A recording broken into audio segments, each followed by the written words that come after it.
Good morning. Good morning, and thank you for joining us for this next session. It is a privilege to moderate this session on substance use disorder and substance use specifically in Guyana and what that really looks like.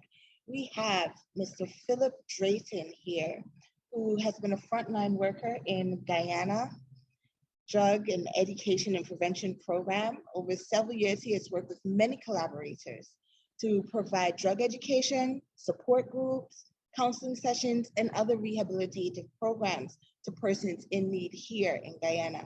As a stakeholder and a reviewer of the 2015 Ministry of Health Mental Health Action Plan, Mr. Drayton was recently awarded funds to expand Life Reform, his community service action to target substance use prevention and treatment in more regions throughout the country. He passionately aims to reduce the prevalence of substance use disorder and substance use related challenges for all persons in Guyana. We also would like to welcome Ms. Shellon Collins, who is a guidance counselor here in the Guyana Police Force. While Mr. Philip Drayton is here in person and will be speaking with us about substance use in Guyana, what that looks like, what are some of the difficulties and the barriers in running his programs, and how he has successfully overcome them, and things, aims for the future, things that he will be doing to move forward.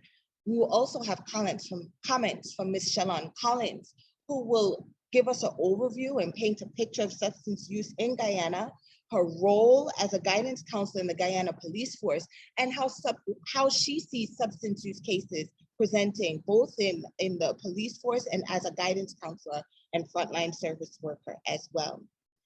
Is Ms. Caitlin Vera here? If so, I would ask you to please turn on your camera to please join the discussion. If not, we will continue on with Mr. Philip Drayton and Ms. Shellon Collins. We thank you for your time, and I look forward to a lively panel discussion.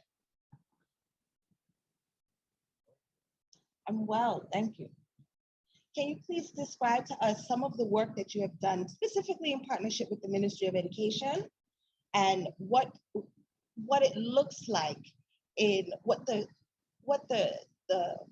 summary would be of substance use in Guyana right now, and what you've done with the Ministry of Education to address some of the issues of substance use in Guyana? Well, back in 2018, we've approached the Ministry of Education. We tried to see how best we can actually tweak certain dimensions of their educational sector plan, because when we took a look at it, we recognized that, of course, there are normal subjects that which you learn in school, which teaches members of society, our youths, how and what to get certain things done in society. But there's a minuscule dimensions that is happening within our educational curriculum that let persons know exactly how to be, for more simple terms. There was a lack of topics that is being taught in school as it relates to coping life and refusal skills, very simple things, so that our next generation can actually handle life on life terms, make cognitive and conscious decisions. So we've implemented what is considered as a secondary school drug education and prevention program. But it's not one of those programs where you would simply just go at a particular educational institutions and just make a grand speech and then disappear after that. So it's a more structured dimension, a much more statistical approach towards dealing with substance misuse within our secondary schools. So what we try to do first is to deal with the PTA dimensions. We want to get parents involved.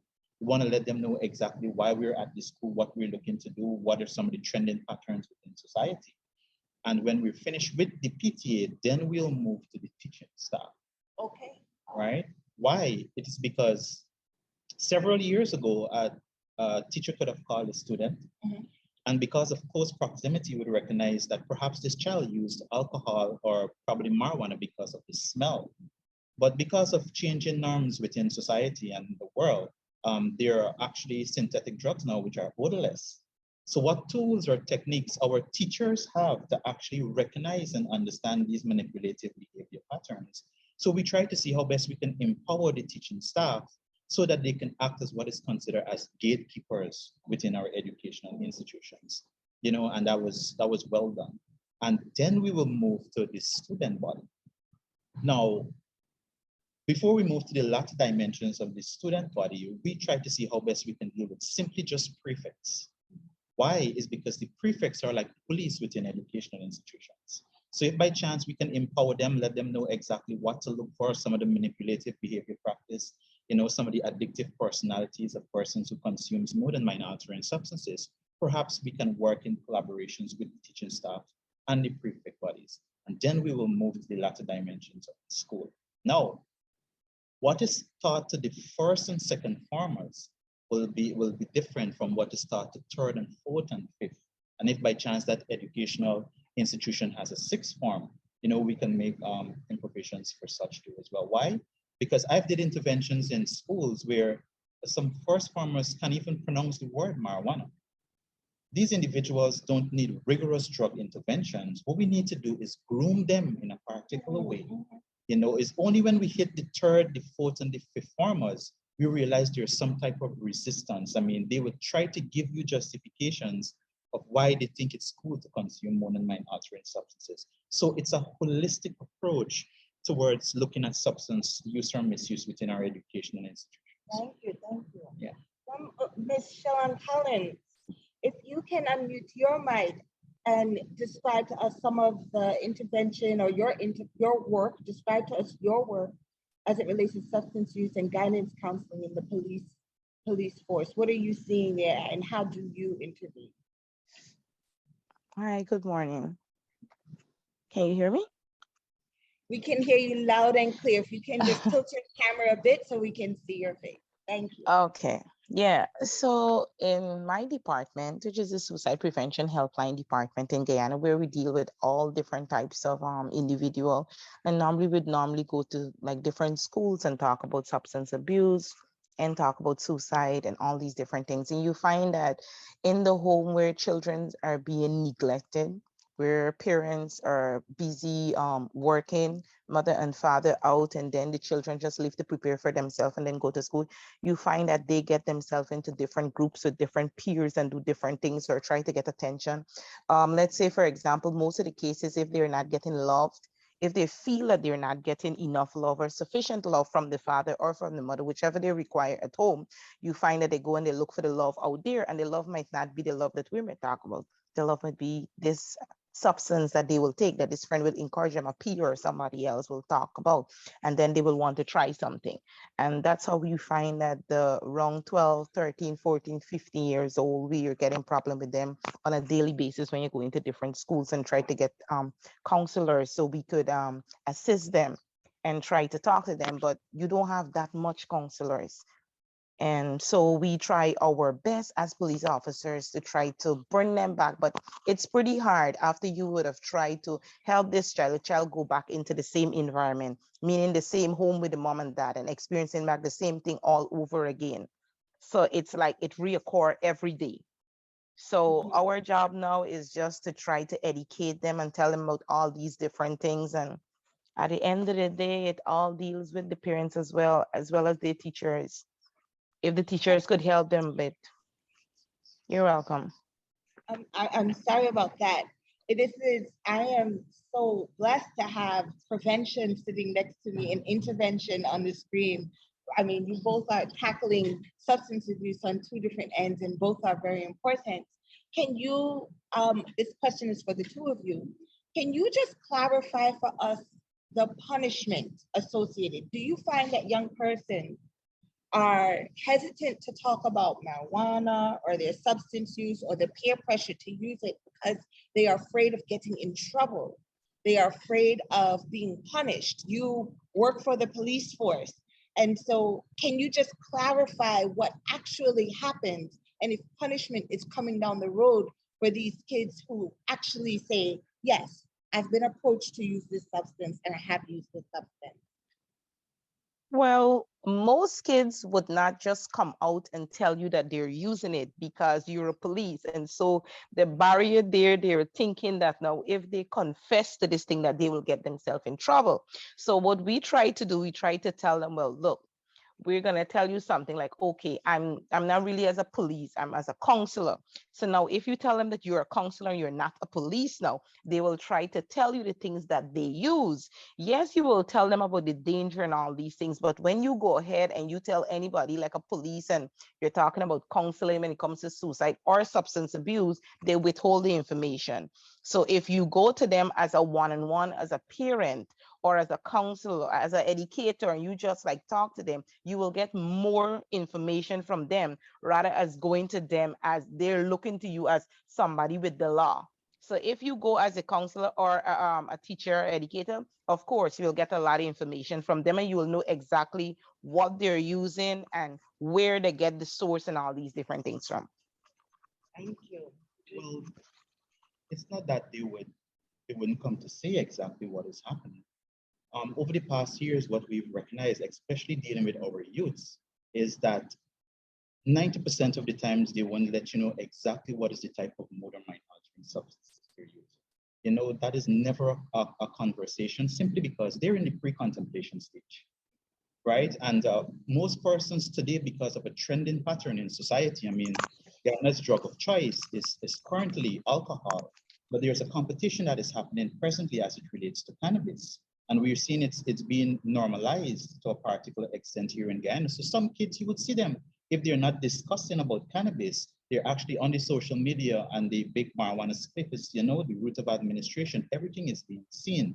So the problem that we have presently is that there's not enough safe space that if by chance a child, of course, is moving along in the progression to misuse, he or she will say, hey, what, you know what, I have a problem, I don't know who to speak to. So because of such, we don't have substantial amount of space, safe space present here in Guyana, so that persons could actually start having that discussion.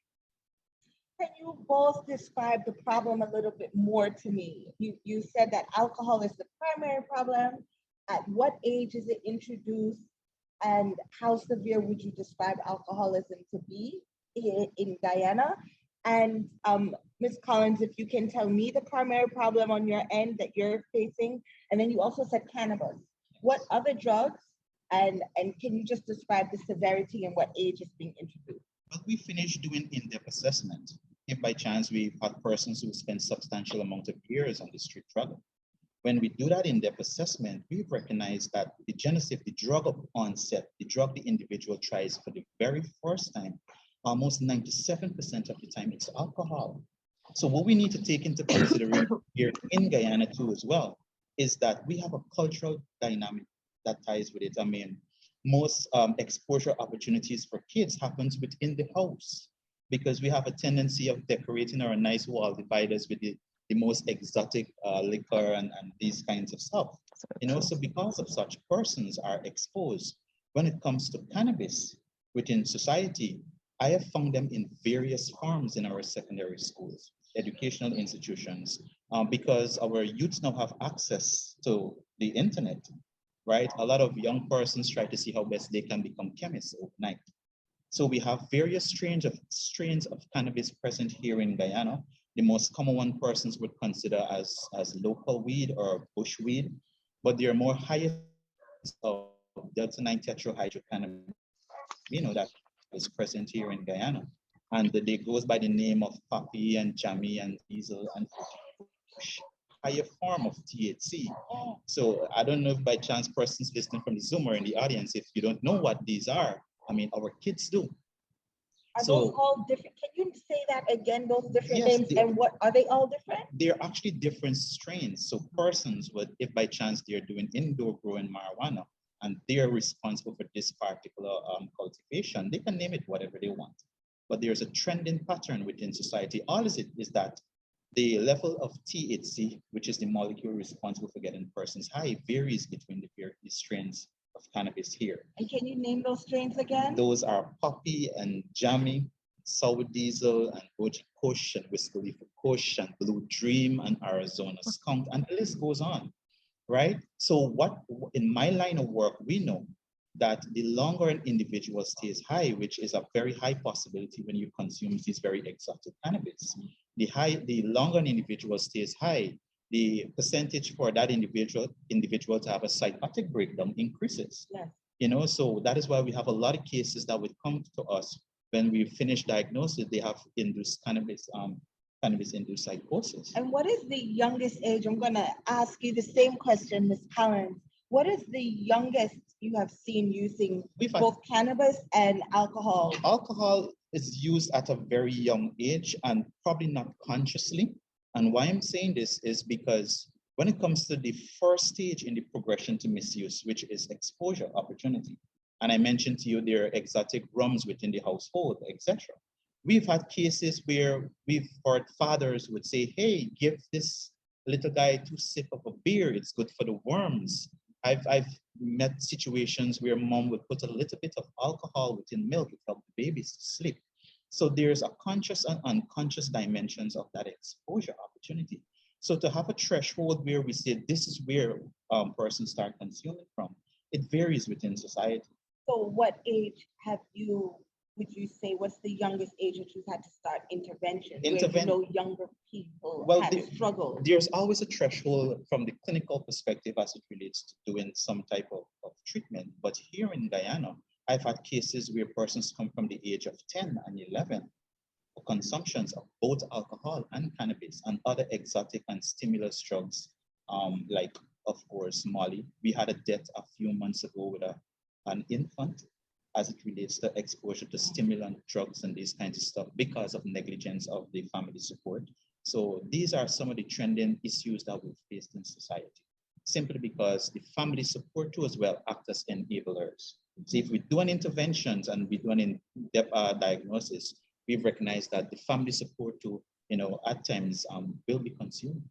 So it's very difficult to implement a treatment model where we create a safe space for that individual so that recovery can be a reality. Thank you. Thank you. Ms. Collins. Yes, dear. Yeah, I'm sorry, I'll repeat the question. Or do you need me to repeat the question? Oh, so you're asking about the age group. Well, we would get in contact with 10, 11, and the list goes on. I haven't had a 9-year-old with any substance abuse. I mean, there's different other counselors. I don't know if they had a 9-year-old, but we had 10-year-old, we had 11, and the list goes on when it comes to, but most likely it will be marijuana, cocaine, or ecstasy, because those are the ones that you will find in their school bags at school. If they purchase it when they're at school, if they get it from a friend, but when you do a search, most likely it would be ecstasy or marijuana.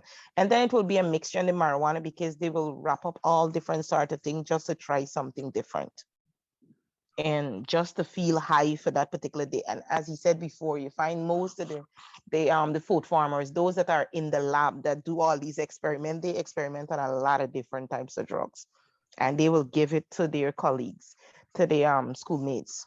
So you find that will cause a problem. Then they will get into all sorts of act right there in the lab as well too. Different inappropriate act.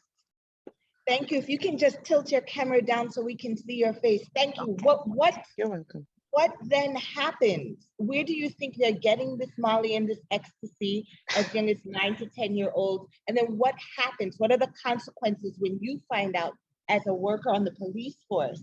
What happens to these young persons once you find them with Molly and ecstasy in their school bag? Well, when you find a 10-year-old and an 11-year-old at a school with these things, you have to call in a guardian, because a police cannot question a 10-year-old or 11-year-old without the presence of a guardian. So normally, if you even get a teacher, they still got to call the parents, and then you will have a confrontation right there in the headmistress office. You'll most likely, sometimes you will say you get it from a friend, but he will name the friend that you get it from because you know you will be in trouble. Most likely when the parent come in, there's a next part too. You just be so afraid to call the parent. You'd rather do it in front of the teacher, because some of the parents, some of typical Guyanese parents, you know what will happen with that child when that child go home, and he will be abused. If the parent find out this, or the parent felt embarrassed that she had to leave work and come to school because of such.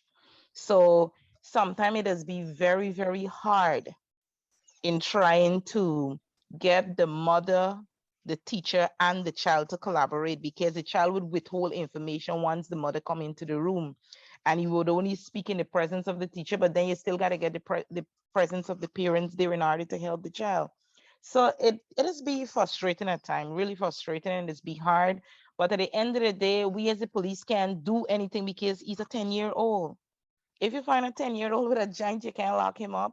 The most you could do is find out the information, where we get it from, the source, and all these things. But at the end of the day, you will just warn the child and tell him that, well, look, this is dangerous to your health, and try to talk to him and then get him onto a guidance counselor just at the school there.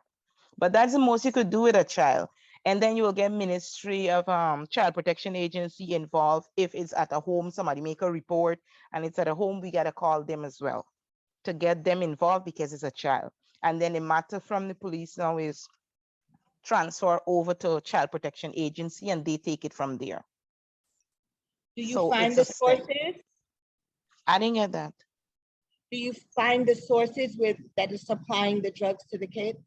You don't find the sources. Most of the time it is be these guys that is be on the street corners around the schools and these things. But you know, when the police go there, even if you get a security guard at the gate, now they're trying to implement a system where you get a police at the gate. So they will try to get less of these activities around the school. But then on lunch break, these children still go out, whether they go through the back fence or wherever, they get the stuff and they come right back into the schoolyard now. Since he's a police, he's not a Superman to go around the entire compound to find out who would get it and where they get it from. Most of the time when you catch them in search, it's already in their bag. If it's on their way when they're coming to school, or they take it from the bus drive conductors or whoever sell them it, they get it from various places. But then for you to pinpoint a direct place, you would not get that. You might hold, sometimes you might get some people around the area that the police pull into the lockup, so selling them children these stuff. But not at all time you will find the sources. And some of these little kids even sell these stuff for these same guys that are around the school, outside of the compound. They sell it in order to get some money to buy a lunch, some snack or something, if they don't have that money to go to school to buy something to eat. So you have different types of kids if you have the means. Well, you all are really painting a picture here. We really are having a better understanding. We have a question in the chat from Mr. Terrence Isaac. And the question is about safeguarding. Is this a safeguarding issue? And what safeguards would you say, this is to both of the presenters, need to be in place to help address this problem? When we're talking about safeguards, when we're talking about protective factors too as well, we need to see how best we can deal with it from a parental perspective, because this is exactly where it starts, from home. So there's not a lot of emphasis being placed on these types of interventions. What we're doing presently is trying to see how best we can set up support networks, that if by chance we find a higher risk family, is not only the individual who is the consumer is going to be drafted within the support network, it is also the family support. Because what we find over the past years is that a lot of parental skills, etc., are not being implemented or practiced within a majority of society, especially in high-risk areas. So we'll try to see how best we can incorporate such to just give a lending hand. And if by chance they need more in-depth professional assistance, we know exactly who to refer these persons. Safeguard, we have another question in the audience, but first I'll hear Ms. Collins. We'll get to you in a moment. Ms. Collins, what safeguards are missing? Well, as you rightfully say, it starts from the home with the parent. If you could get parents to exercise a little bit more patience in seeing what their kids do, and like a checkup. Some parents send their children to school and they're least interested what happens during the day, or even spot check, or just to drop in, or just to check out with the teacher how this child is doing. If you could get that, if you could get a counselor, if you could get a teacher that a child could go to and talk to. And first of all, they talk about judging. A lot of teachers might be the first to judge a child. You want somebody who you could confide in, who you feel safe in. If that child could feel safe at home, if he could go to school, he could get somebody he could look up to and talk to. You could get a counselor there in the school. They're working with the kids, that if something is wrong at home and they're not feeling that fine, they could talk with them. Then it will be a whole lot better. You'll get a different generation.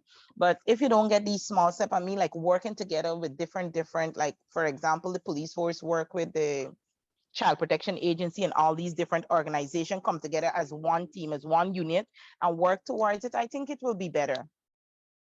I think it will be a whole lot better, and it will help our youths out there. And so we won't have this much problem that we face on an everyday basis. But the fact that they're not getting that support and they're not getting that guidance, they just go along on a day-to-day and do whatever they feel like, because people are not looking into anything. So if we have that, it will be better. Thank you. We have a question from University of Guyana, first year psychology student, Ms. Thompson. What is your question? Okay, thank you. I have actually a series of questions. Can you hear me, Ms. Collins? I'm now hearing. Yes. She Okay, so Yeah. for Ms. Collins, how often are these checks in the school made? And are they random and spontaneous, or are they planned out and made aware of? Because if you tell students, oh, we have some police officers coming today, or we have some special guests, obviously they're not going to walk with anything that would be incriminating. So how often are these checks made, and how do you go about making these checks? Well, they do the check like once a week. It all depends on the headmistress as well, because they have their own stuff planned out for the kids. So if they call in and they will say, well, next week they want the police officer to go and give a talk on substance abuse, or they want to go and give a talk on road fertility or suicide, they will call us and let us know. But it's all up to the system, the school system, the headmistress. So whenever they make it possible, then is when we could go there. And true point, if you tell them that you're coming, of course, nobody would walk with anything and you won't get the search or anything. But if you just go just like that, spontaneously just go, well, then you might get something, but it doesn't happen like that. Still gotta go through the system, and they still gotta alert us and tell us when they want us to come and what they want us to talk about. So that's how it works. And also for children who've been caught with the substance, like, okay, let's say you made a check and you found little Billy with something in his bag, a huge quantity, or, a small quantity. Would you constantly keep in check with the school to find out how little Billy's doing? Like, what happens after that first instance? What's the follow-up? Yes. Well, the follow-up is go straight to Child Protection Agency because of the age. But they would call us and we will call and find out periodically how the child is doing. But it's all up to Child Care Protection Agency because of the age of the child. So it's like, for example, like if you collect a child that, let's say, do something wrong and the child is about 10 years old, you take him to the station with a guardian. He has to go over to Child Protection Agency. So there's an age range at the station. So the police would not get involved. Yes, you would collect the child, yes, but you just have to drop him off at Child Protection Agency because of the age. So with that, when you find him with that substance, he has to go there. Probably they do the counseling and everything right there with the headmistress and the mom and everything. You just get the parents involved along with the headmistress and take them over to Child Care Protection Agency. I think you answered this question a bit just now, but my question is, how do you intervene when it's a home problem? Like, for instance, the alcohol. We know a lot of fathers who would be like, okay, call their son at a tender age and be like, hold a beer, as you would have said. So wouldn't it be best, or wouldn't it be something to implement, whereas we have an intervention where the adults are concerned? Because I know we're talking about the children, but most times children do because of what they see and what they're influenced by. So like in a case like that, how do we go about intervening at an adult level? You're absolutely right. And that is why when we've brainstormed, when we put together some of the greatest minds here in Guyana to actually look at the secondary school drug education and prevention program, the first dimension had to deal with parents. Because to go into the communities to see how best we can gather persons to actually do what is considered as awareness probably may not be successful because of attendance. But if by chance we grasp them in a setting where it concerns their children, right? Because what we find happening is that when we finish interventions with the PTA, right there and then when that session is finished, we have an influx of parents that would come and say, hey, Mr. Drayton, Jim Jones, this, my son, my husband, my wife, my cousin, this is what is happening. Thank you for coming here. So how could we make contact? So there's a bigger need for interventions from a national level, right? But doing it from the perspective of the secondary school drug education and prevention program is a more systematic approach where we can have it under control and at the same time do a collective interventions between the student and the parent too as well. So if by chance there's some type of parental skills that is lacking, if by chance there's not an appropriate cohesion that is happening at home, we will see how best we can assist in an effort to prevent, which is a major issue. Just to follow up on that, and we have this question in the chat as well, can you describe specifically the protocol for that drug intervention that's occurring in the school? What topics are mentioned? What is the protocol that is systematized in the education system here in Guyana? Well, before 2018, I might not be 100% sure, but what I know for sure that there wasn't any. There was just not any. Ladies and gentlemen, the ball has been dropped many times over from various entities. So as clinicians, as frontline workers, as members of society, we need to recognize and understand where are the gaps and to see how best we can implement a strategy for such. So Ms. Shellon, of course, deals probably with apprehension and prosecution. They're part of the Guyana Police Force, but life reform does not do it. It doesn't do anything with apprehension or prosecution.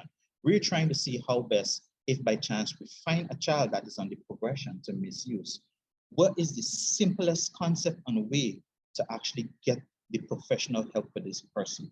If by chance we need to go to the DHM second in charge, then to the headmistress, and the headmistress make contact with the police and then the social, regardless, because sometimes the process is a lengthy one. So are you saying you do referrals, or are you actually going in and providing a curriculum and teaching? We need to be prevention? we need to be extremely careful if by chance we're going to teach or implement a curriculum that deals specifically with drug use. Why? It's because, in my humble opinion, if by chance we're going to teach a curriculum, it should be from the level of primary education. When you hit that secondary threshold, the rapid concepts of substance use within society, where persons no longer just drink and smoke, it changes drastically over months. So there's no type of concepts or basics that we could implement within the secondary dimensions that will have substantial amount of traction. What we need to do from the secondary level is try to implement certain coping life and refusal skills so that when kids are faced with external situations, they can handle them more cognitively and consciously, because there's two dimensions. Experimentations is what is mashing up our society as it relates to youth. They are no longer using because of traumatic experiences within society. Mommy didn't die, girlfriend didn't leave. It is experimentation purposes. Why? Because the dimensions of drug use is transcending Guyana. What am I saying? I've seen cannabis being, of course, strained in a particular sense, and only what is considered as shatter remains. Shatter is pure THC. The normal local marijuana has about 3 to 5%. This is about 27 to 52% THC on a 13 to 15-year-old brain. So the kids have found innovative ways. And as Michelle said, even if we put a security guard at the gate, he does not know some of the routes of administrations or the type of narcotics that is coming, because I've did interventions where persons would put substantial amount of water and salt in hand sanitizer and only alcohol remains. So the kids are finding new innovative ways simply just to have that gratification, that temporary escape, not realizing that they can create a permanent problem. So to have a curriculum that is based simply just about basics about, hey, it's no to drugs and yes to life. We've done that before. We've had substantial amount of interventions from the Ministry of Education. We're big on the book covers. We had no to drugs and yes to life. That has failed. So we now need to see how best we can actually be in check with what is trending in societies and amongst our youths. So if we're going to do any type of interventions within our secondary schools, it must be one that is really strategic. I just want to confirm some things that Mr. Drayton has mentioned. There have been several studies that have also noted, one, early use of cannabis with high levels of THC is associated with early onset of psychosis.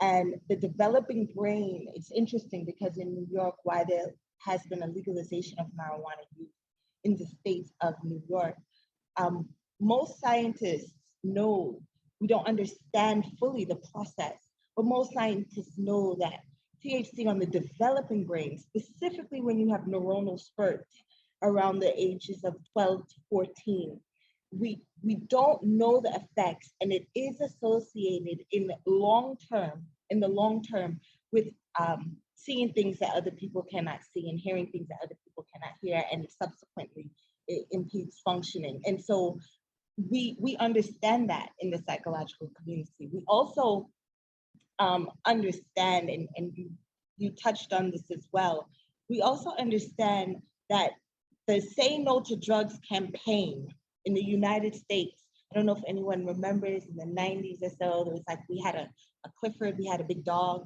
that said, say no to drugs. And it didn't work. It was there. It didn't work. It didn't work. We know that there needs to be more done. And because of time, we have 2 questions in the audience that I would like to get through. And I'm going to give my last question to the panelists, to Ms. Collins and to Mr. Drayton. So I'm going to take the 2 questions in the audience. And my last question to you both are, what works? What have you seen work? We know that substance use disorder is a chronic disorder. It is not an acute problem. It is a chronic problem. And you have painted the picture so well for us of what's going on here in Guyana. I'm going to ask you what has worked. But before you answer that, let's get to the 2 questions in the audience. Ms. Thompson. About the Say No to Drugs campaign not working. So in that case, I know of young adults and youths who use marijuana as a stress relief. What can we put in place as an alternative now for them to go to relieve that stress, you know? What would you suggest for them to do? Because we know in Guyana we have some football clubs available for youth, and you know, but what happens to persons who are not into sports and maybe they're into the arts? You know, are programs being put in place? Are programs in place for them to have access to it, especially in communities, like you said, that are high risk? So as they have something to, you know, not only, oh, go to school and study and have this whole tremendous stress on their shoulders. I think our present government is actually working on an initiative where various communities will have access to certain facilities that actually, you know, encourages sports in a particular sense. Separate and apart from that, there's a cultural perspective here in Guyana that needs to be enhanced.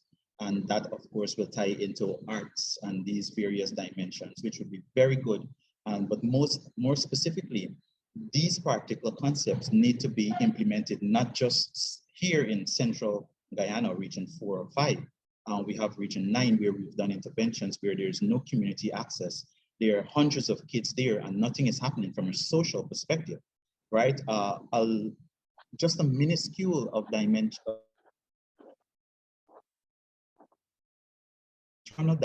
of self, how this works. And this is very important as a curriculum that we try to implement, not just from the secondary perspective, but holistically in communities to see how best we can promote a dimension where persons can start looking at self in an effort to deal with external situations. This is really, really important as a preventative method for substance misuse. But presently, there's a lot of work needs to be done in communities.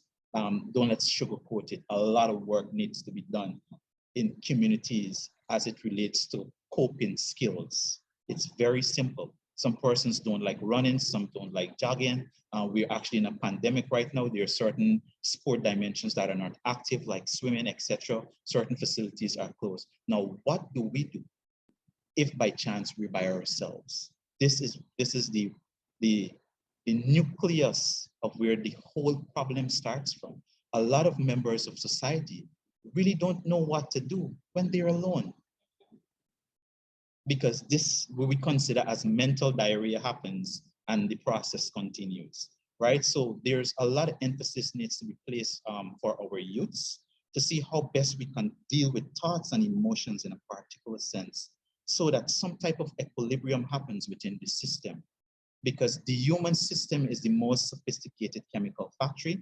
It's capable of its own gratification. It does not need external chemicals to be placed within to feel blissfulness or ecstasy. It is capable. The only question is, are members of society on self-start or push-start?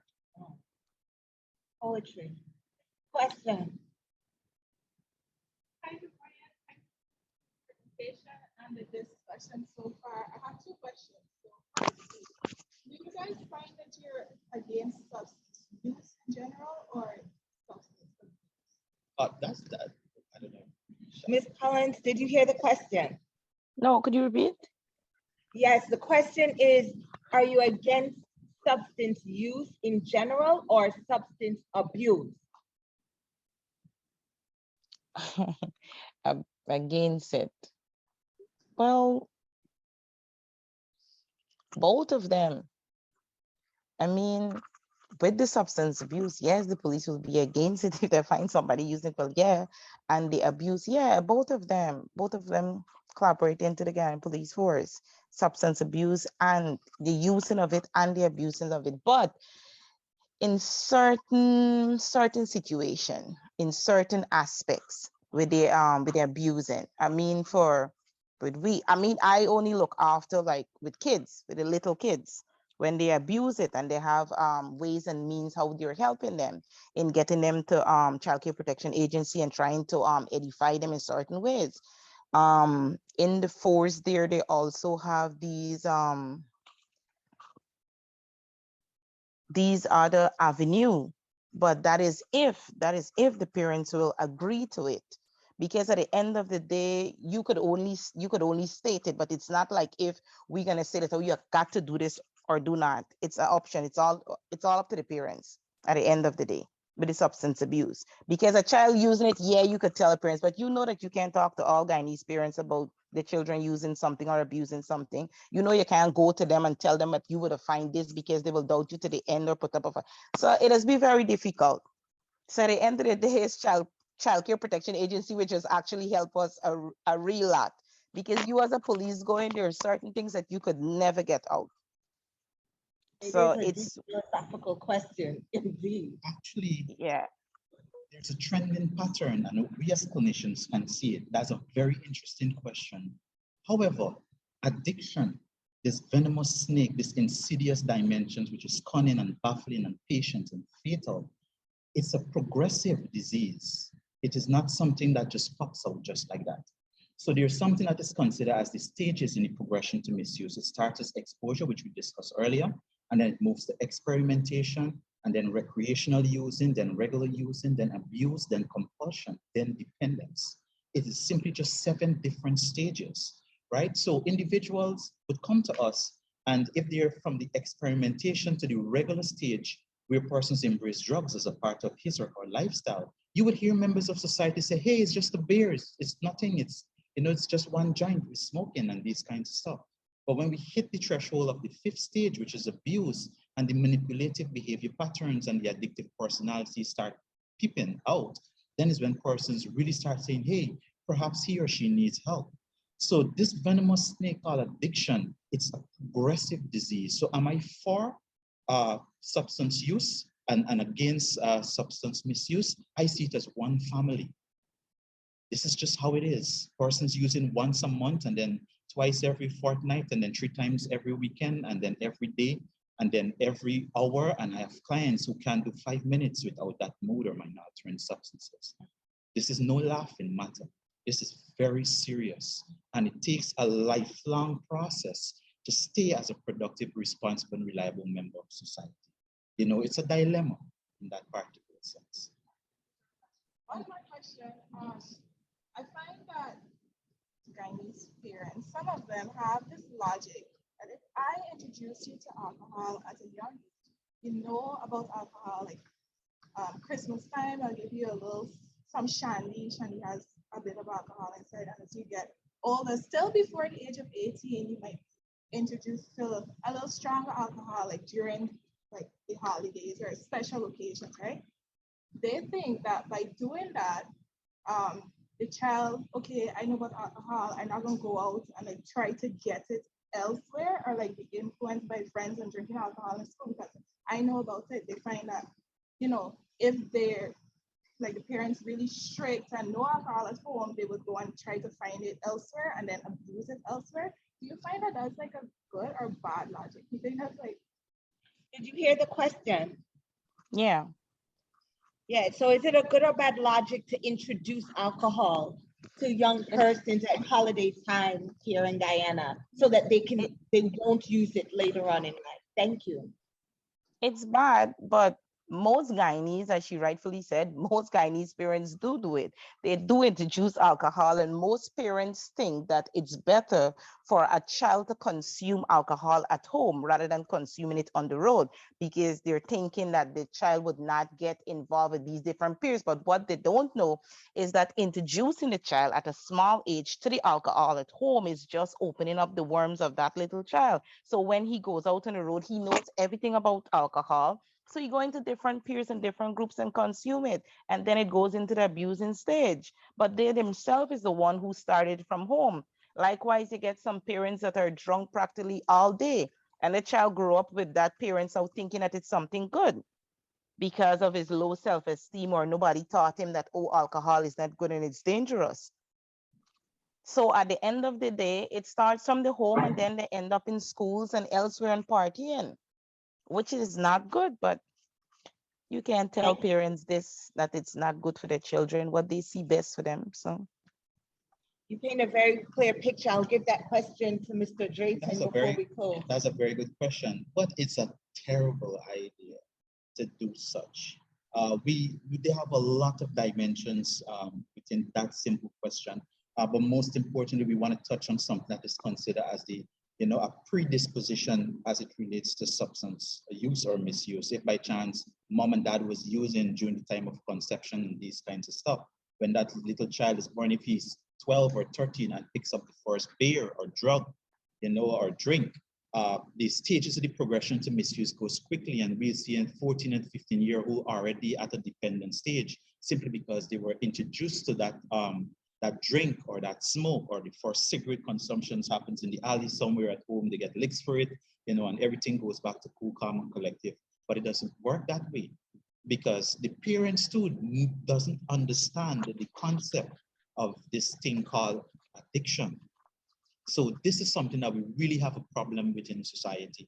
And I think they need to have stricter measures in place as it relates to such. But most importantly, the most important weapon to combat addiction is, of course, education. And we need to do it across the board, which cuts across our gender, age, and social class.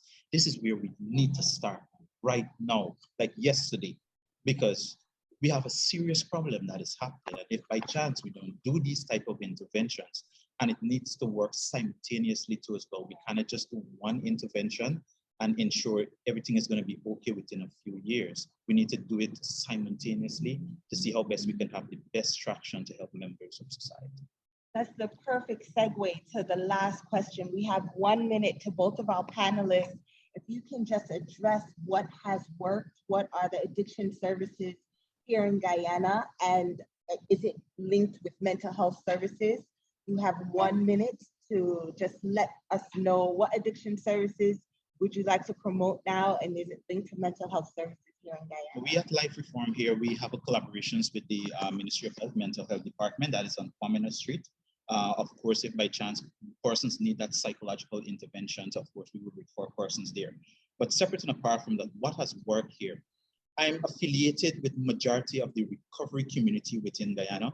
And so I have a vivid sense of the substantial amount of persons that have passed through the progression to misuse, who are staying clean, who have relapsed, who are back in the streets, who are engaging in manipulative behavior patterns. So we have that type of statistics. So what has worked are support groups. And here in Guyana, unfortunately, there are support groups that is functioning only in Region 4. Actually, there's only 2 support groups. One happens in persons on Monday at St. George's Cathedrals. That's a narcotics meeting at 6:30 p.m. And then there's an online dimensions of it, which we've created about 2 years ago, which have traction from members of all parts of the globe, which is something that is continuous for the past 2 years, every single night for persons who simply just want to have that type of help, or just have something they just need to get off, or they just want to share that experience, strength, and hope. So that is what has been working. And I must say this in close that we need majority of these support groups in all 10 administrative regions. We need more rehabilitative level 4 treatment centers across Guyana. We only have 2 presently, which is Salvation Army and Phoenix Recovery Project. So we need, we're nowhere close to doing what is necessary. If we're gonna look at a policy to actually decriminalize or legalize a psychoactive drug, we're looking for chaos right now. Thank you. Perfect. There is research here. Ms. Collins. Yes. Well, so far, we with Ministry of Health, Mental Health, the Georgian Public Hospital with Dr. Harry. We have group counseling with Dr. Harry under the men's ward, where you have group counseling, or you could do single by yourself in person. They also have a detox program at the Georgian Public Hospital for 72 hours if a person would have take a lot of drug abuse, take a lot of drugs in the system. What Dr. Harry do, he will observe you for 24 hours. After that, and you spend that 24 hours, if your family want to take you into rehab, you're free to do so. But the 3 days, which is the 72 hours, is free. This is what the government will be sponsoring. And after that, you could go into the rehab. So we collaborate with a lot of groups out there. And Maroon Dye as well too for counseling there on Kwame Street, on Barrack Street there. In headquarters there, we have there for counseling as well. So if you want a group counseling or you want to be counseled by yourself, you get Youth Challenge Guyana and all these different places too that we do groups all over. Wherever you call from in the region. We don't have that much support group in all 10 of the region, but what we try to do, we get the chaplaincy, these different pastors from all over Guyana. So whenever we get youths that are in trouble, that need some counseling, we call up and the different regions and we get people to counsel, to do the one-on-one, or you could either do it on Facebook, on Twitter, WhatsApp, Messenger. We have the 600-7896 number, which is a toll-free number. You could call it anytime. It's a 24-hour service. So it depends on what you want. If you want to talk face-to-face, if you want to talk in on SMS, or if you want to do on Facebook, just to help the young people that we have out there, not just young, any age. Thank you so much. We do have to You're transition welcome. to the next talk. This has been a riveting conversation. Special thanks to our panelists, to our online audience and your questions. I'm sorry that we could not get to all of it, and to our in-person audience here, who is also very engaged in the talk. We look forward to addressing this problem. You have been great representatives today. Thank you.